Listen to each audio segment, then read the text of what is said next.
अरे खाना ले आओगे कि पानी पी के पेट भरूंगा? ये मोटी से तो परेशान हो गया हूं मैं। पता नहीं किस मेरा मुकद्दर खराब इससे मेरी शादी होगी। अरे ले आएगी, लेके आ रही हूँ। सवार कर ले आओ जल्दी से। ठूसो। अरे यार इतनी भूख लगी तो क्या बना रही थी इतनी देर से? मटर पनीर। तुम जाओ, मैं खाएंगे, खा लूंगा, जाओ। नहीं अभी खाओ मेरे सामने। मेरे सामने खाओ। खाओ। क्या खाऊं? ये क्या है? क्यों दिखता नहीं है? चश्मा लगा के अंधे हो? अरे पगली पूछ तो रहा हूँ क्या है? मटर पनीर। अच्छा ये मटर पनीर है? हाँ। इसमें सिर्फ मटर दिखाई दे रहा है मोटी। पनीर किधर है? अच्छा हाँ पनीर किधर? हाँ किधर है? और तुम क्या लाए थे? रुको। ये भगवान ये क्या लागत ये क्या है? ये क्या है? क्या है? तुम क्या अंधी हो? चश्मा तुम्हें बनवा दो।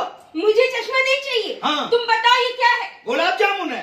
अच्छा हाँ। इसमें सिर्फ जामुन दिख रहा है, गुलाब कहाँ है? हाँ